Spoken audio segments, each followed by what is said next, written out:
Monica બહેને પ્રાર્થના સમયે જાહેરાત કરી. પર્યટનનું નામ સાંભળી વિદ્યાર્થીનીઓ ખુશાલીમાં આવી ગઈ. તેમાં પણ ત્રીજા ધોરણની આનંદી તો બહુ જ હરખાઈ ગઈ, કારણ કે તે કદી આ ગાડીમાં જ બેઠી ન હતી. છોકરીઓના અવાજ પછી મોટા બહેન બોલ્યા, દરેક જણ 2 રૂપિયા લાવજો. આ પર્યટન ફરજિયાત નથી. જેને ન આવવું હોય તે છોકરીઓને 2 દિવસ એટલે મંગળ અને બુધવારના દિવસે રજા મળશે. મંગળવારે સવારે નીકળવાનું છે. 2 રૂપિયાની વાત સાંભળી આનંદીનું મોઢું પડી ગયું. તેની બા પાસે 2 આના પણ ભાગ્યે જ વધારાના રહેતા, તો 2 રૂપિયાની વાત જ શું કરવી? આનંદીના પિતા માણેકલાલ ધંધે દરજી હતા, પણ એનું મગજ અસ્થિર થઈ ગયું હતું. જે છેક ગાંડાની ઇસ્પિતાલમાં મૂકવા જેવા ન હતા, પણ આખો દિવસ અર્થ વગરનું બબડાટ કર્યા કરતા અને એમણે સીવવાનું કામ બિલકુલ છોડી દીધું હતું. આનંદીની બા કદી ધમકાવીને કામે બેસાડતી તો માણેકલાલ ગમે તેમ કાતર ચલાવી કપડું નકામું બનાવી દેતા. આનંદી સૌથી મોટી, એના પછી તારામતી અને કપિલા, અને તે પછી 2 નાના ભાઈઓ હતા. બાબુ 2 વર્ષનો અને બચ્ચો 6 મહિનાનો જ હતો. બા બિચારી બટન કરતી, ગાદલા નીચે ઓશિકાનો ખોળો સીવતી, ગલે જબલા કે ચણિયા જેવા સહેલા કપડાં સીવતી. પણ આવી મોંઘવારીમાં 5 છોકરા અને મા બાપ મળી 7 જણાનું પૂરું કરવું એ કઈ રમત વાત ન હતી. આનંદીનું કુટુંબ એક મંદિરના ચોગાનમાં આવેલી ઓરડીમાં રહેતું હતું. ચોગાનની બહાર એક સ્ત્રી ડાક્ટરનું દવાખાનું હતું. તે ડાક્ટરના દવાખાને આનંદીની મમ્મી કામે જતા. કેમ બેટા, આજે મોઢું પડી ગયું છે? કાંઈ નહીં બા. એ સમજતી હતી કે 2 રૂપિયાની વાત જાણી બા બિચારી જીવ બાળશે. હશે, પૂજાણીમાં નહીં જવાય તો શું થયું? 2 દિવસ રજા પડશે તો ઘરે બેઠા ગમત કરશું. એણે પોતાના નિરાશ બનેલા જીવને ફોસલાવવા માંડ્યું. આનંદીને ઊંઘ ન આવી. આ કેવો અન્યાય! અમે કેમ ગરીબ? આવા અનેક વિચારો આનંદીના નાનકડા મગજને હેરાન કરી રહ્યા હતા. આ ગાડીમાં પણ હું તો કદી બેઠી નથી. બીજી છોકરીઓ કેવી ગમત કરશે, ગીતો ગાશે. બાલારામમાં પાણીનો ધોધ અને ઝરણા છે, ત્યાં બધા મજા કરશે. હું જ કમનસીબ છું. ઉનાળાના આંસુથી આનંદીનું ઓશિકું ભીંજાવા લાગ્યું. પછી એને ભગવાન યાદ આવ્યા. એને વિચાર થયો, ભગવાનને સાચા દિલથી પ્રાર્થના કરીએ તો અણીની વખતે તે ભક્તની વહારે થાય છે. પછી તો આનંદી પથારીમાંથી બેઠી થઈ. એણે મોઢું ધોઈ પાણી પીધું. ભદ્રના કિલ્લાની ઘડિયાળમાં 12ના ટકોરા પડતા હતા. આનંદીના ઘરમાં સૌ ઊંઘી ગયા હતા. ચારે કોર નીરવ શાંતિ હતી. ઉઘાડી બારીમાંથી તારાઓનું અજવાળું આનંદીની પથારી ઉપર પથરાતું હતું.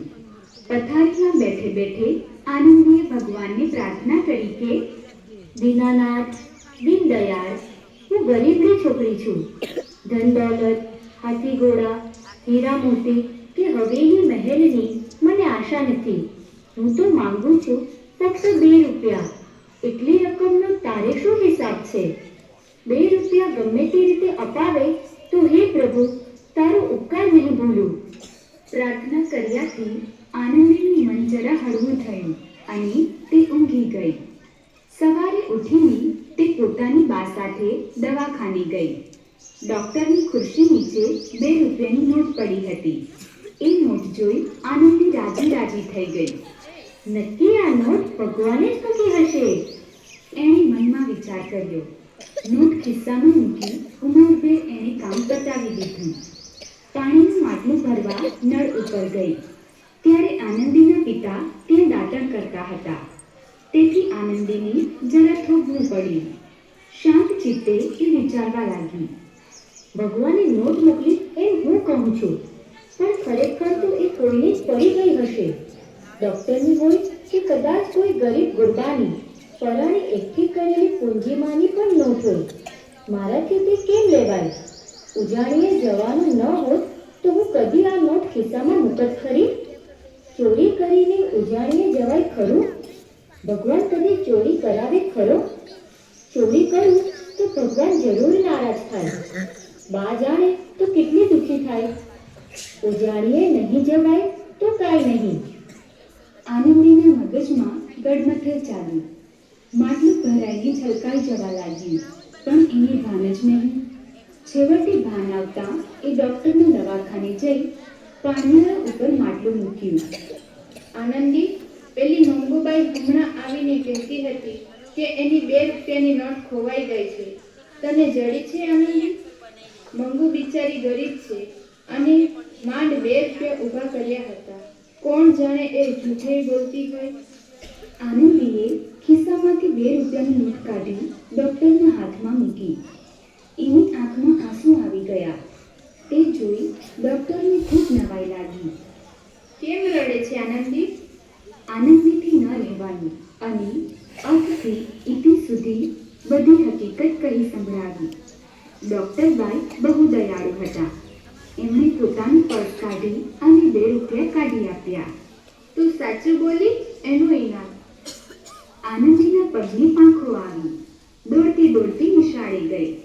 સૌથી પહેલી જઈને એણે ઉજાણીના 2 રૂપિયા મોટા બહેનને આપ્યા. કેમ આજે બહુ ખુશાલીમાં છે? આનંદીએ બધી હકીકત કહી સંભળાવી. આનંદીના ઘરની સ્થિતિનો ખ્યાલ મોટા બહેનને ન હતો. એમણે આનંદીનું નામ ત્યાર પછી માફી વિદ્યાર્થીની તરીકે દાખલ કર્યું અને ચોપડીઓ, નોટબુક વગેરે પોતાના ખર્ચે આપવાનું નક્કી કર્યું. બાલારામની ઉજાણી થઈ. સૌને ખૂબ જ ગમત પડી. પણ ભગવાને જેને 2 રૂપિયાની ભેટ મોકલી તે આનંદી જેટલો આનંદ બીજા કોઈને આવ્યો હશે ખરો? આ વાર્તા મુશ્કેલીના સમયમાં પણ પ્રામાણિકતાનું મહત્વ શીખવે છે. મુશ્કેલ સંજોગોનો સામનો કરવા છતાં આનંદીએ પ્રામાણિક રહેવાનું પસંદ કર્યું અને ડૉક્ટરને પૈસા પરત કર્યા, જે આખરે અણધાર્યા આશીર્વાદ તરફ દોરી ગયા. આ વાર્તા એ વિચારને પ્રતિબિંબિત કરે છે કે પ્રામાણિકતા માટે હંમેશા પુરસ્કાર આપવામાં આવે છે, ભલે તે તરત જ સ્પષ્ટ ન હોય. આનંદીની પ્રામાણિકતા માત્ર તેણીના આદર અને પ્રશંસા જ નહીં, પરંતુ સંજોગોને ધ્યાનમાં લીધા વિના યોગ્ય કાર્ય કરવાની શક્તિનું પ્રદર્શન કરીને તેણીનું નસીબ પણ ફેરવી નાખે છે.